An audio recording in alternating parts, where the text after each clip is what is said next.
الحمد لله رب العالمين والصلاة والسلام على رسوله محمد وآله وأصحابه أجمعين أما بعد فأعوذ بالله من الشيطان الرجيم بسم الله الرحمن الرحيم طاسيم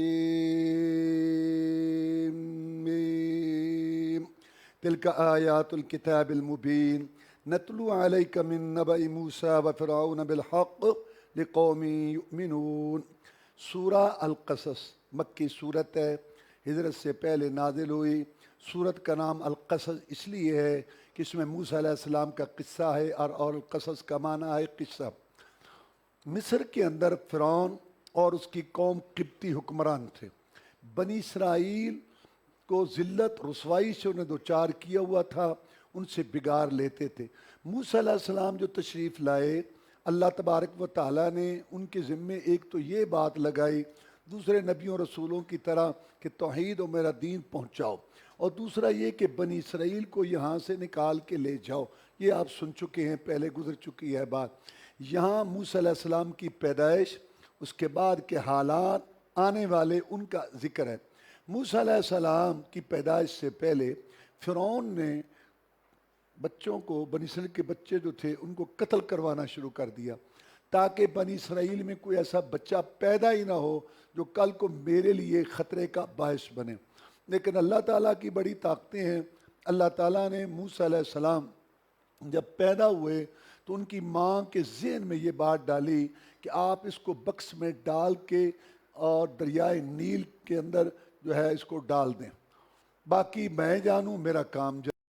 اب جب بکس دریائے نیل میں تیرتے کو نظر آیا اور محل تھا فرعون کا دریا کے کنارے پر، تو وہاں ملکہ نے دیکھا تو کہا کہ یہ بکس لاؤ۔ اب جب بکس کھولا گیا تو اس میں موسیٰ علیہ السلام تھے۔ اللہ فرماتے ہیں وَأَلْقَيْتُ عَلَيْكَ مَحَبَّةً مِّنِّي،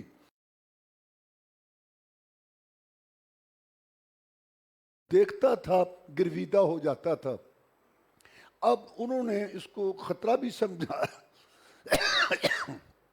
اپنے لیے اس کو قتل کرنا چاہا، لیکن فرعون کی بیوی نے کہا کہ نہیں، اس کو ہم قتل نہ کریں، اس کو اپنی اولاد بنائیں۔ اب دودھ کا مسئلہ پیش ہوا تو موسیٰ علیہ السلام نے کسی دائی کا دودھ نہیں پیا، کیونکہ اللہ تعالیٰ نے یہ نظام بنایا تھا۔ اللہ فرماتے ہیں ہم نے دائیوں کا دودھ اس پہ حرام کر دیا تھا، یعنی کہ منع کر دیا تھا۔ اگر وہ دودھ پی لیتا تو ماں کے پاس کیسے آتا؟ اور ہم نے وعدہ کیا تھا اس کی ماں سے کہ ہم تیرے بیٹے کو تیرے پاس لوٹائیں گے۔ وہاں ان کی بہن بھی پہنچ گئی۔ جب وہ پریشان ہوئے کہ یہ دودھ نہیں پی رہا تو اس کی بہن نے کہا کہ میں تمہیں کیسی عورت بتاتی ہوں، اس کا دودھ یہ شہد پی لے۔ ان کو پوچھنا چاہیے تھا کہ تو کون ہے، تجھے کیا پتا؟ لیکن چونکہ اس وقت پریشانی یہ تھی کہ بچہ دودھ پیے، لہذا اس طرف ان کی سوچ فکر نہیں گئی۔ تو انہوں نے کہا ہاں لاؤ اس عورت کو۔ تو موسیٰ علیہ السلام کی بہن آئی اپنی ماں کے پاس کہ امی کام بن گیا ہے، بھائی کسی کا دودھ نہیں پی رہا، تو آپ آئیں۔ جب وہ آئی تو موسیٰ علیہ السلام چمٹ گئے اور دودھ پیا۔ اس وقت ان کو شک ہوا کہ تو کون ہے، تیرا دودھ اس نے کیوں پیا؟ اس نے کہا میں ایسی عورت ہوں، صفائی کا خیال رکھتی ہوں، مجھ سے ایک خاص قسم کی مہک آتی ہے، ہر چھوٹا بچہ میرا دودھ پی لیتا ہے۔ انہوں نے آزمانے کے لیے کچھ بچے پیش کیے، انہوں نے دودھ پی لیا۔ تو نے کہا چلو ٹھیک ہے، آپ یہاں محل میں رہیں اور اس کو دودھ پلائیں، ہم آپ کو معقول معاوضہ دیں گے اور آپ کے اخراجات بھی ہمارے ذمے ہیں۔ موسیٰ علیہ السلام کی ماں نے کہا کہ نہیں، میں یہاں نہیں رہ سکتی، میرے اور بھی بچے ہیں، البتہ یہ ہے کہ میں آپ کو یہ بچہ ملانے کے لیے لے آیا کروں گی، لیکن میں اس کو دودھ اپنے گھر میں پلاؤں گی۔ انہوں نے کہا چلو ٹھیک ہے، اور اس کی مزدوری مقرر ہو گئی، معاوضہ۔ رسول اللہ صلی اللہ علیہ وسلم فرماتے ہیں موسیٰ علیہ السلام کی ماں بھی بڑی عجیب تھی، دودھ اپنے بچے کو پلاتی تھی اور مزدوری فرعون سے لیتی تھی۔ یہ اللہ تعالیٰ کی قدرتیں ہیں۔ جوان ہو گئے موسیٰ علیہ السلام، جب نکلے ایک دن باہر تو قبطی لڑ رہا تھا بنی اسرائیلی سے اور اس پہ ظلم ستم کر رہا تھا۔ اس نے کہا مجھے چھڑاؤ اس سے۔ چھڑانے کے لیے آگے جو بڑھے تو گھونسا لگا قبطی کو اور وہ مر گیا۔ بعد میں انکشاف ہو گیا کہ انہوں نے قتل کیا ہے، تو انہوں نے میٹنگ کی کہ اس کو قتل کر دیں۔ ایک آدمی وہاں سے کھڑا ہوا میٹنگ سے، قرآن کہتا ہے کہ وہ بھاگتا ہوا آیا، اس نے کہا ان الملا یأتمرون بک لیقتلوک فخرج انی لک من الناصحین، موسیٰ نکل جا، وہاں مشورہ ہو رہا ہے تیرے قتل کا۔ موسیٰ علیہ السلام چل پڑے، پتہ ہی نہیں ہے کدھر، بس جدھر ان کا ذہن آیا وہ چل پڑے، معلوم نہیں کس علاقے میں جا رہا ہوں، حتیٰ کہ مدین کے علاقے میں پہنچے۔ وہاں دیکھا کہ کنویں پر چرواہے پانی پلا رہے ہیں اپنی بکریوں اور بھیڑوں کو، اور دو عورتیں لڑکیاں باپرد کھڑی ہیں، اپنی بکریوں کو روکتی ہیں کہ ادھر نہ شامل ہو ان کی بکریوں میں۔ موسیٰ علیہ السلام نے یہ منظر دیکھا تو ان سے جا کے پوچھا کہ تم یہاں کیوں کھڑی ہو، تم پانی کیوں نہیں پلاتی؟ انہوں نے کہا بات یہ ہے، ان غیر مردوں کے اندر ہم خلط ملط نہیں ہونا چاہتی، یہ چلے جائیں گے تو ہم پانی پلائیں گے، اور آئے ہم اس لیے ہمارا باپ بوڑھا ہے، لگتا ہے کہ ان کا بھائی بھی کوئی نہیں تھا۔ موسیٰ علیہ السلام نے ان پہ شفقت کی، ترس کھایا، اور وہ جو کنواں ہے اس سے وہ پانی نکال کے ان کی بکریوں بھیڑوں کو پلایا، اور وہ روانہ ہو گئیں اور خوب ایک درخت کے نیچے بیٹھ گئے سائے میں، اور اللہ سے دعا کی رب انی لما انزلت الی من خیر فقیر، یا اللہ میں اب بھوکا پیاسا مسافر، مجھے جو ہے نا کوئی کھانے پینے کا انتظام میرا کر دے۔ اللہ تعالیٰ نے کھانے پینے کا انتظام بھی کر دیا اور بیوی کا بھی کر دیا۔ جب وہ دونوں بچیاں گھر میں گئیں تو باپ نے پوچھا آج جلدی آ گئے، اور بکریوں اور بھیڑوں نے پہلے سے زیادہ پانی بھی پیا ہوا ہے، سیر ہیں، وجہ انہوں نے قصہ بتایا۔ انہوں نے کہا جاؤ اس کو بلا کے لاؤ۔ ان میں سے ایک آئی اور اس نے آ کے کہا ان ابی یدعوک لیجزی ما سقیت لنا لیجزی ما سقیت لنا من الاجر، تو نے جو پانی پلایا ہے نا ہماری بکریوں کو، اس کا معاوضہ دینا چاہتا ہے میرا باپ، تاکہ اس کو شک نہ پڑے نوجوان کو کہ یہ مجھے کیوں بلا رہی ہے۔ اور اللہ نے اس کی چال کا ذکر کیا، جو چلتی تھی تمشی علی استحیاء، حیا، شرم اور عفت و عصمت کی وہ پتلی، یہ اصل زیور ہے عورت کا۔ قرآن نے بھی ذکر کیا کہ شرم و حیا سے وہ چلنے والی تھی۔ جب چلنے لگے تو موسیٰ علیہ السلام نے اس کو کہا کہ تو جو ہے نا میرے پیچھے چل اور مجھے راستہ بتاتی جا، دائیں بائیں یا سیدھا۔ اور جب وہ آ گئے اور ان کے باپ کو انہوں نے قصہ بتایا موسیٰ علیہ السلام نے، اس نے کہا اب تو بچ گیا ہے، ظالموں کی زمین سے نکل آیا ہے، اب تو کوئی پرواہ نہ کر، ادھر جائے۔ ان دونوں بیٹیوں میں سے ایک نے کہا کہ ابو آپ ان میں سے ان کو نوکر رکھ لیں، اور یہ قوی الامین ہے، طاقتور ہے اور امانت دار ہے۔ کسی ملازم نوکر کی یہ دو خوبیاں ہیں، ایک تو طاقت والا ہو، کام کر سکے، ایک امین ہو، خائن نہ ہو۔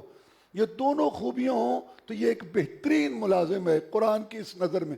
تو لڑکیوں نے کہا کہ اس کے اندر یہ دونوں خوبیاں ہیں کہ وہ جو کئی آدمی مل کے وہاں سے پتھر ہٹاتے تھے، اس نے اکیلے نے ہٹا لیا، اور چلتے ہوئے اس نے مجھے کہا کہ آپ پیچھے چلیں۔ یہ امین بھی ہے اور قوی بھی ہے۔ اب آدمی طاقتور ہے، کام بڑا کرتا ہے، لیکن خائن ہے، مال میں، عزت میں، گھر میں، کیا فائدہ؟ اچھا امین بڑا ہے لیکن روٹی خود کھلانی پڑتی ہے، کیا فائدہ اس کا؟ القوی الامین۔ اب وہ بزرگ نے سوچا کہ میں اس کو کیسے رکھوں گھر کے اندر، تو اس نے کہا کہ ان دونوں میں سے میں ایک کا نکاح کرتا ہوں آپ کے ساتھ، لیکن شرط یہ اعلیٰ ان تاجرنی 8 حجج، 8 سال جو ہے آپ ہماری یہاں ملازمت کریں، اور اگر آپ 10 سال پورے کر دیں تو یہ آپ کی طرف سے ہے۔ انہوں نے کہا کہ ٹھیک ہے۔ عبداللہ بن عباس رضی اللہ تعالیٰ عنہ سے پوچھا گیا کہ موسیٰ علیہ السلام نے کون سا وعدہ پورا کیا تھا، 8 سال والا یا 10 سال والا؟ تو انہوں نے کہا کہ 10 سال والا۔ نبی ہمیشہ اعلیٰ اور افضل کام کرتا ہے۔ اس کے بعد جب 10 سال پورے ہوئے، اپنی بیوی کو لے کے وہاں سے روانہ ہوئے مصر کی طرف۔ راستہ میں اندھیری بھی رات بھی تھی، سردی کا موسم تھا، راستہ بھٹک گئے، یعنی پتہ نہیں چل رہا تھا کہ کدھر جائیں۔ طور پہاڑ پر روشنی نمودار ہوئی تو اپنی بیوی کو کہا کہ تم ادھر ٹھہرو، مجھے وہاں روشنی نظر آئی ہے، میں وہاں جاتا ہوں اور وہاں سے آگ لاتا ہوں آپ کے سیکنے تاپنے کے لیے۔ اور وہاں سے خبر بھی معلوم ہو جائے گی کہ میں نے کدھر جانا ہے۔ جب وہاں پہنچے دیکھا کہ ایک درخت ہے سبز، اس میں سے آگ نکل رہی ہے۔ جو موسیٰ علیہ السلام اس کو دیکھتی ہیں، درخت سبزی میں زیادہ ہوتا جاتا ہے اور آگ روشنی میں زیادہ ہوتی جاتی ہے، اور آگ کو اوپر دیکھا تو آسمان تک وہ لائٹ ہے۔ موسیٰ علیہ السلام دیکھ کے حیران ہوئے، اتنے میں آواز آئی کہ اے موسیٰ فخلع نعلیک انک بالواد المقدس طویٰ، موسیٰ جوتی اتار کے آگے آ جا، تو ایک مقدس وادی میں ہے۔ اور پھر آواز آئی وادی کے دائیں طرف سے کہ میں رب ہوں تمام جہانوں کا، اور اے موسیٰ میں تجھے پیغمبر بناتا ہوں اور تجھے رسالت دیتا ہوں، تو جا فرعون اور اس کی قوم کو سمجھا۔ اور یہ دو معجزے ہیں، وہ لاٹھی والا اور ہاتھ روشن ہونے والا۔ پھر موسیٰ علیہ السلام گئے، آگے آپ سن چکے ہیں، قرآن میں پہلے گزر چکا ہے کہ کیا ہوا۔ اس کے بعد اللہ تبارک و تعالیٰ نے ذکر کیا ابو طالب کے متعلق۔ ابو طالب رسول اللہ صلی اللہ علیہ وسلم کے چچا تھے، یہ رسول اللہ صلی اللہ علیہ وسلم کا ساتھ دیتے تھے۔ جب اللہ کے رسول تقریر کرتے تھے کہ مکہ والو ایک اللہ مشکل کشا ہے، اس کے آگے جھکو، اوروں کے آگے نہ جھکو، لات منات عزا گدیاں درگاہیں آستانے، بزرگوں کے فوٹو، ولیوں کی تصویریں، اسماعیل علیہ السلام ابراہیم علیہ السلام کی تصویر جو تم نے بنا رکھی ہے، ان درگاہوں آستانوں پہ 3 راتیں 5 راتیں گزارتے ہو، نظر نیاز چڑھاوے چڑھاتے ہو، کہتے اللہ نے ان کو اختیارات دیے ہیں، یہ بات تمہاری غلط ہے، اور رسم و رواج باپ دادا کی باتوں جن کو تم نے دین بنا رکھا ہے یہ بھی غلط ہے۔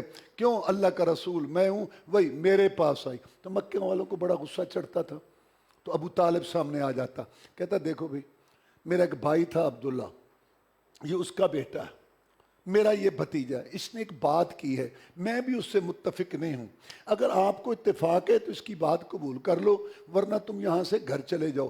جس نے میلی آنکھ سے دیکھا اس کی آنکھ پھوڑ دوں گا، اور جس نے انگلی کی اس کی انگلی کاٹ دوں گا۔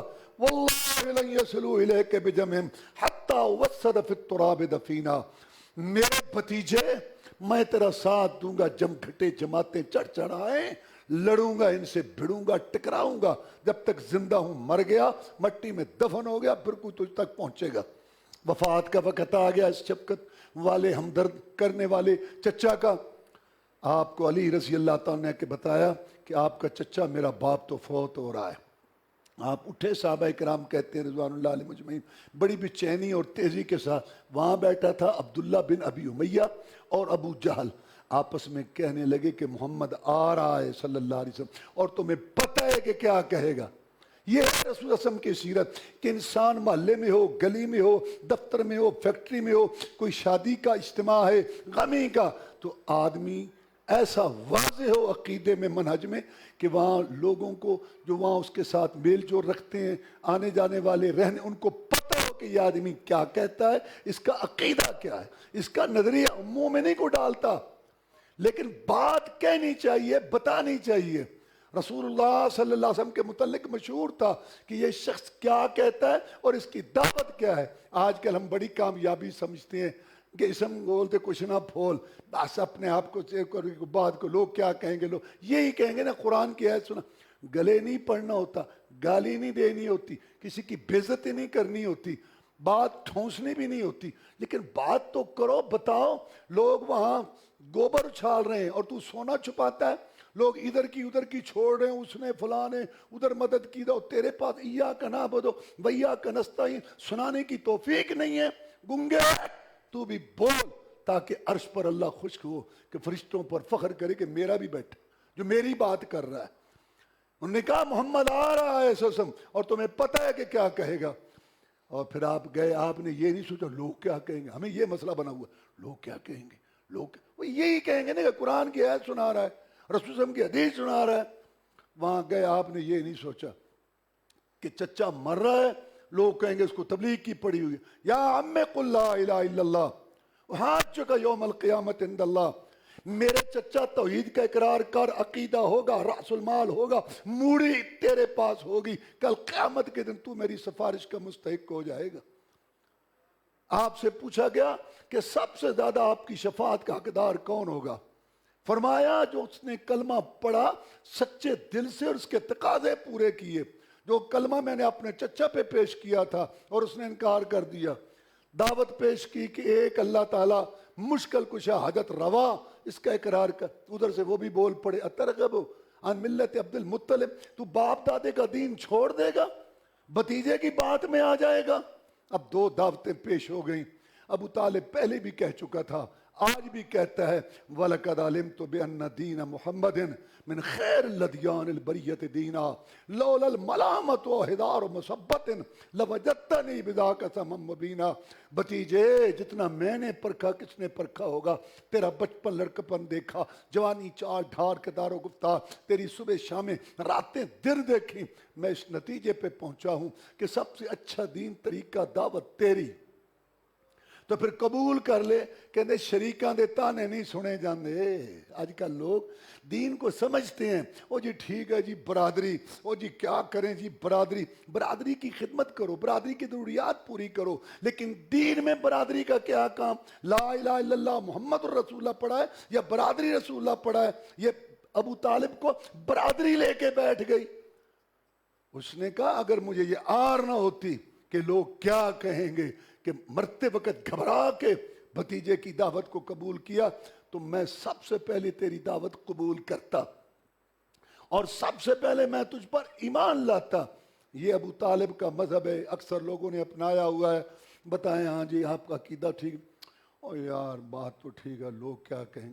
رسول اللہ صلی اللہ علیہ وسلم نے اپنی بیٹی فاطمہ کی شادی کی تھی، ایسے تو نہیں کی تھی جیسے بھائی آپ کر.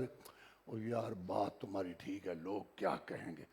دیکھیں رسول اللہ صلی اللہ علیہ وسلم کی سیرت، پوری دنیا میں خوبصورت ترین انسان تھے، ساری دنیا نے تسلیم کیا، اور آپ کا چہرہ داڑھی سے مزین. او یہ بات تو ٹھیک ہے، لوگ کیا کہیں گے. اچھا یار بیوی بیٹی کا یہ لباس تو نہیں ہونا چاہیے، لوگ کیا کہیں گے. یہ سارا ابو طالب کا مذہب ہے، لوگ کیا کہیں گے، لوگ کیا کہیں گے. یہ نہیں تمہیں پتا کہ اللہ کیا کہے گا، اس کی لوگوں کو پرواہ نہیں. ابو ہریرہ روایت کرتے ہیں رضی اللہ تعالیٰ عنہ، رسول اللہ صلی اللہ علیہ وسلم نے فرمایا من التمس رضا اللہ فی سخط الناس، جس نے اللہ کی رضا کو آگے رکھا، لوگوں کی پرواہ نہیں کی، اللہ بھی راضی ہو جاتا ہے اور لوگوں کے دل بھی اللہ تعالیٰ میں پھیر دیتا ہے. اور جس نے من التمس رضا الناس فی سخط اللہ، اور جس نے رضا تلاش کی کہ لوگوں کو راضی کر لوں، اللہ کا اللہ پہلے ناراض ہو گیا اور لوگوں کو آج تک وہ راضی کر ہی نہیں سکا. یہ ایسا بیکار مشغلہ ہے. ابو طالب فوت ہو گیا. اسی حالت پر رسول اللہ صلی اللہ علیہ وسلم آخر انسان تھے، دل میں پتہ نہیں کیا بات آئی، خیال آیا ہوگا، یہی آیا ہوگا نا کہ حبشہ کی مٹی سے بلال آ گیا، روم سے صہیب آ گیا، یہ میرا سکا چچا. تو اللہ نے یہ ایت اتاری انک لا تہدی من احببت ولکن اللہ یہدی من یشاء. پیارے پریشان کیوں ہوتا ہے؟ تیرا کام ہے بتانا، تیرا کام ہے سمجھانا، اور تیرا کام ہے راستہ بتانا. آگے بگڑی بناؤں، جھولی بھروں اور اس کی قسمت کھری کروں، ایمان پر اس کو لاؤں، یہ میرا کام ہے، تیرا کام ہی نہیں ہے. کوئی سن کے ابو بکر صدیق بن جائے گا، کوئی ابو جہل لعین بن جائے گا. آپ کسی کو ہدایت نہیں دے سکتے، منزل پر نہیں پہنچا سکتے، آپ کسی کی تقدیر نہیں بنا سکتے، آپ کسی کی گودہاری نہیں کر سکتے. یہ میرا کام ہے، آپ اپنا کام کریں، پریشان نہ ہوں. عربوں عجموں شام عراقوں تے چانن گیا اگیرے، تے بد نصیب نبی دے چاچے رہ گئے وچ اندھیرے. اللہ تعالیٰ نے اس کے بعد فرعون کے وقت کا آدمی تھا، بہت سرمایہ دار، قارون، اس کا ذکر کیا. بڑی دولت تھی اس کے پاس، اتنی دولت تھی کہ اس کی چابیاں اٹھانے کے لیے ایک بہت بڑی جماعت تھی. ایک دن اللہ فرماتے ہیں قارون نکلا بہترین پوشاک پہن کے اور اپنی زلفوں کو تیل لگا کے خوشبو، اور سواری پر چڑھ کے آگے پیچھے ہٹو بچو کرنے والے تھے. جب کرو فر سے نکلا نا تو جو دنیا دار تھے نا، رالے ٹپکانے والے، کہنے لگے یا لیت لنا مثل ما اوتی قارون انہ لذو حظ. کیا ایسی شان و شوکت ہو، کرو فر ہو، ایسا پیسہ دولت، کیا قارون کی شان ہے. وہ ایسے کہنے لگے. جو اللہ والے تھے انہوں نے کہا ظاہر پر نہ جاؤ، اس کا انجام بھی دیکھو، اور جو اللہ کے پاس ہے اس سے بہتر ہے. تم جو ہے نا دین کی بات کو سامنے رکھو. چپ ہے، دکیا نوسی، نہ خود ترقی کرتے ہیں نہ کسی کو کرنے دیتے ہیں. کیا بات یہ ہے، ایسی کوٹھی ہو، ایسی دکان، ایسی کرف۔ دوسرے دن جب وہ خزانوں سمیت دھنسنے لگا نا، تو جو کل جو رالے ٹپکا رہے تھے کہتے یا اللہ شکر ہے شکر ہے 2 وقت کی روٹی دی ہے، کسی کا محتاج نہیں بنایا، یا اللہ شکر ہے شکر ہے شکر ہے۔ پھر ان کو بات سمجھ آئی دیکھنے کے بعد، لیکن اب کا پچھتانا کیا جب چڑیاں چگ گئیں کھیت۔ سورت کے آخر میں اللہ تبارک و تعالی نے اپنے نبی صلی اللہ علیہ وسلم کو سمجھایا اور خطاب آپ کو کیا اور امت کو سمجھایا، وَلَا يَسُدُّنَّكَ عَنْ آيَاتِ اللَّهِ بَعْدَ إِذْ أُنزِلَتْ إِلَيْكَ۔ نبی یہ لوگ پریشر ڈال کے پریشان کر کے تجھے اللہ کے دین سے نہ ہٹائیں، وَدْعُ إِلَىٰ رَبِّكَ، تو رب کی دعوت دے، وَلَا تَكُونَنَّ مِنَ الْمُشْرِكِينَ، مشرک نہ بن، وَلَا تَدْعُ مَعَ اللَّهِ إِلَٰهًا آخَرَ، ایک اللہ کو چھوڑ کر کسی کو معبود مشکل کشا مت مان، لا الہ الا ہوا، اللہ کے علاوہ سچا معبود کوئی نہیں، کل شیء ہالک الا وجہہ، ہر چیز ہلاک فنا ہونے والی، ایک رب باقی رہے گا، لہ الحکم، اسی کی ساری سلطنت ہے اور اسی کا حکم ہے، اور وَإِلَيْهِ تُرْجَعُونَ، اسی کی طرف تم لٹائے جاؤ گے۔ چونکہ ہر صورت ایک کتاب ہے، پورا پیغام دے کے آخر میں رسول اللہ صلی اللہ علیہ وسلم کو اللہ تعالیٰ نے دین کی تلقین کی اور صبر اور حوصلہ کی تلقین کی۔ سورہ العنکبوت مکی ہے۔ العنکبوت کا معنی مکڑی، چونکہ اس کے اندر مکڑی کے جالے کا ذکر ہے، اس لیے سورت کا نام العنکبوت ہے۔ سورت کے شروع میں اللہ نے فرمایا حسب الناس ان یترکوا ان یقولوا آمنا وہم لا یفتنون، کیا لوگوں نے سمجھ رکھا ہے کہ ہم ایمان کا دعویٰ کریں گے اور ہم آزمائش سے دوچار نہیں ہوں گے؟ آزمائش ہوتی ہے ایمان والوں کی، کیونکہ اللہ نے جنت دینی ہے، ہمیشہ والی زندگی دینی ہے، ایسی نعمتیں دینی ہے جو کسی آنکھ نے دیکھی نہیں، کان نے سنی نہیں، دل میں خیال تک نہیں آیا۔ سونے چاندی کی اینٹوں کے محلات ہوں گے، مشک کافور کا گارا ہوگا اور زعفران کی مٹی ہوگی اور رب کا دیدار ہوگا، ہمیشہ رہنے والی جوانی مہمانی ہوگی۔ تو اللہ آزمائشیں بھی کرتے ہیں اور اس کو حق ہے چند روزہ زندگی کے اندر اللہ تعالیٰ آزمائش کرے اپنے بندوں کی۔ اللہ فرماتے ہیں تم سے پہلے لوگوں کی بھی آزمائش ہوئی تھی اور تمہاری بھی ہوگی، ذہنی طور پر تیار رہو۔ اقبال کہتا ہے چوں بگویم کہ مسلمانم بلرزم کہ دانم مشکلات لا الہ، جب میں کہتا ہوں میں مسلمان ہوں تو میں کانپ جاتا ہوں، کیونکہ مجھے پتہ ہے کہ دین پر چلنے والوں پر کیسی آزمائش۔ اس وقت آزمائشیں آتی تھی جسمانی، آج ذہنی، تان و تشنی، ہوٹنگ اور بائیکاٹ دین پر چلنے والوں کا، اور جو صبر دکھاتے ہیں اللہ تبارک و تعالیٰ فرماتے ہیں کہ یہ ہمارے بندے ہیں۔ اس کے بعد اللہ تعالیٰ نے آزمائش میں ابراہیم علیہ السلام کا تذکرہ کیا، ان کی آزمائش ہے دوسرے، یہ پہلے ہو چکی ہے بات۔ لوط علیہ السلام کی قوم کا تذکرہ کرتے ہوئے اللہ تعالیٰ نے ان کی خرابی کا ذکر کرتے ہوئے فرمایا وَلُوطًا إِذْ قَالَ لِقَوْمِهِ إِنَّكُمْ لَتَأْتُونَ الْفَاحِشَةَ مَا سَبَقَكُمْ بِهَا مِنْ أَحَدٍ مِنَ الْعَالَمِينَ۔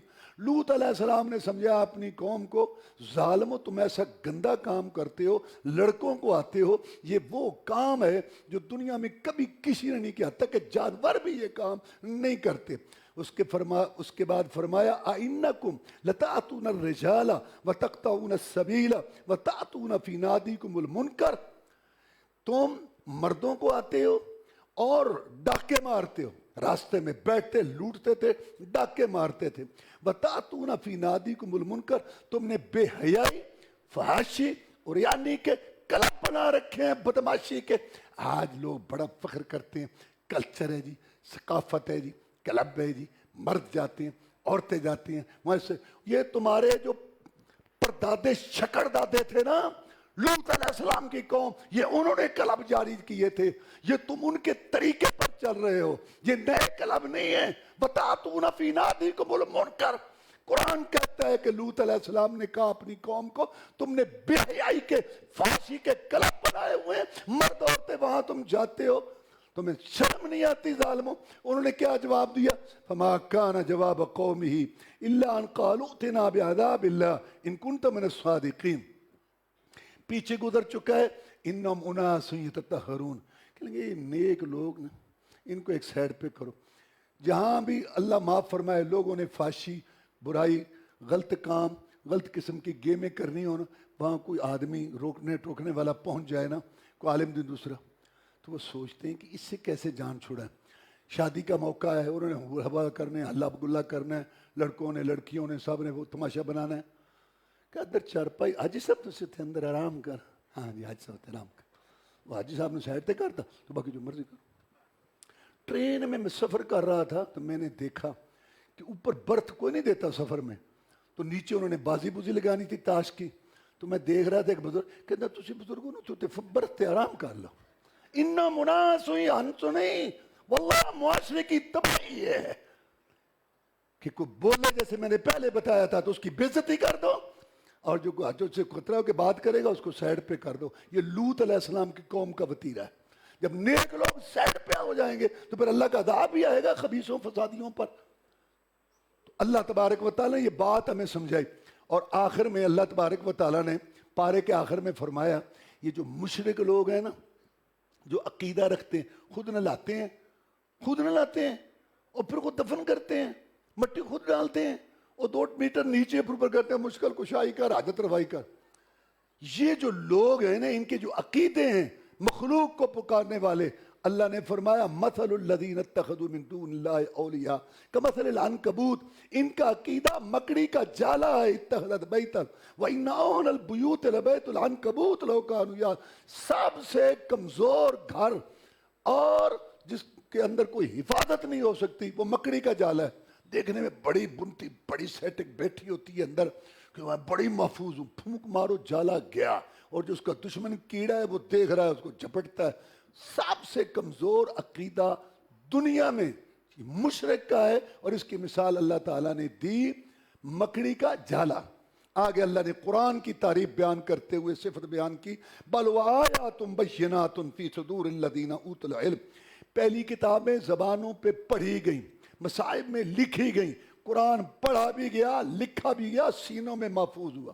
روس 90 سال 100 سال اس نے جو ہے مسلمان ملکوں کو ہڑپ کیے رکھا, اور اس ظالم نے مسجدیں بند کر دی, مدرسے بند, علماء شہید کر دی. ایک قرآن کا نسخہ ایک بھی پورے روس میں نہیں اس نے جانے دیا. 100 سال اس نے یہ بے دینی کا ایک حصار رکھا.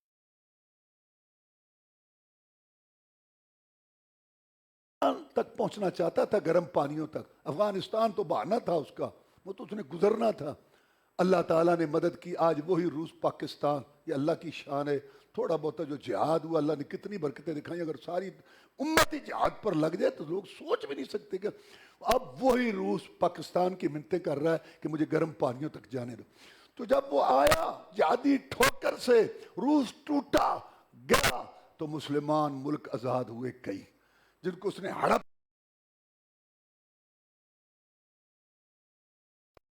آزاد ہوئے, مسجدیں کھل گئیں, جمعے خطبے شروع ہو گئے, عید کے خطبے شروع ہو گئے, علماء تھے, حافظ بھی موجود تھے, قاری بھی موجود تھے. دنیا حیران ہے کہ یہ مخلوق کہاں سے آئی, 4-5 یہ کدھر سے نکل آئے. ہاں اللہ ہزاروں رحمتیں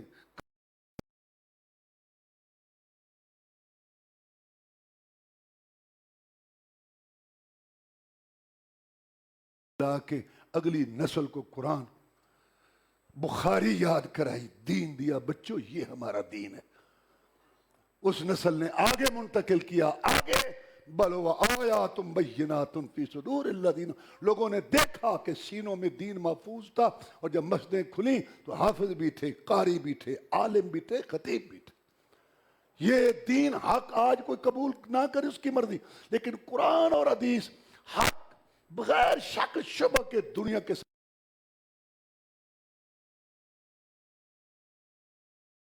مٹ گئے.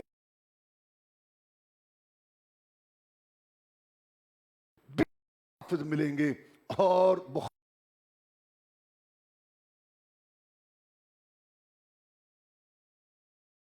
اللہ مخلصین لہ الدین, یہ لوگ اپنے بنائے ہوئے معبودوں, مشکل کشاؤں, داتوں, دستگیروں کو پکارتے تھے, لیکن جب مصیبت بڑی آ جاتی نا تو پھر کہتے ہیں محمد کے رب کشتی پار لگا دے صلی اللہ علیہ وسلم.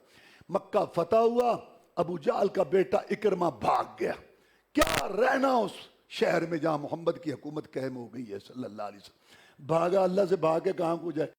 میں بیٹھا، کشتی جب بھنور میں پھنسی تو ساتھی کہنے لگے اے محمد کے رب کشتی پار لگا دے. اس نے کہا قبضے ہوتے رہتے ہیں، محمد کو فتح ہو گئی ہے صلی اللہ علیہ وسلم، شہر فتح. تو کیا ہوا، میں بدلہ لوں گا. اپنا عقیدہ کیوں چھوڑتے ہو؟ انہوں نے کہا جناب جب اتنی بڑی بڑی مصیبتیں آ جائیں نا تو پھر محمد کام آتا ہے. سننا ہے وہ اسی بات کے لیے تو میں نے باپ مروا دیا. میں چاہتا ہوں، میرا رشتہ دار ہے، میں واپس آ تو گیا لیکن مکے میں داخل ہونے کی جرت نہ ہوئی کیونکہ رسول اللہ صلی اللہ علیہ وسلم کی حکومت قائم ہو چکی تھی. خفیہ طور پر اپنی بیوی کو پیغام بھیجا، جہاں میری بھی کو بات کر. وہ آئی، اس نے کہا ہے محمد صلی اللہ علیہ وسلم اللہ نے آپ کو بڑی عزت دی اور آپ نے معافیاں دے دی. جو ابو سفیان کے گھر بیٹھ جائے اس کو کچھ نہیں کہنا، بوڑھوں کو کچھ نہیں کہنا، بچوں کو کچھ نہیں کہنا، جو گھر میں بیٹھ جائے کچھ نہیں کہنا، جو ہتھیار پھینک دے کچھ نہیں کہنا، جو بیت اللہ میں ایک بہت بڑا مجرم ہے اگر اس کو بھی معافی مل جائے تو آپ کی شان عزت میں اور بھی اضافہ ہو جائے. کون؟ اکرمہ ابو جہل کا بیٹا، میرا خامن. میں ٹھیک ہے، اس کو بھی معافی ہے. اور اس نے یقین نہیں کرنا کیونکہ بڑا دشمن ہے، یہ چادر میری لے جا اس کو دے تاکہ اس کو یقین آئے. جب وہ آیا مسلمان ہوا، آنکھ اٹھا کے اوپر نہیں دیکھتا تھا، یہ اللہ کا رسول، میں اس کا مقابلہ کرتا رہا.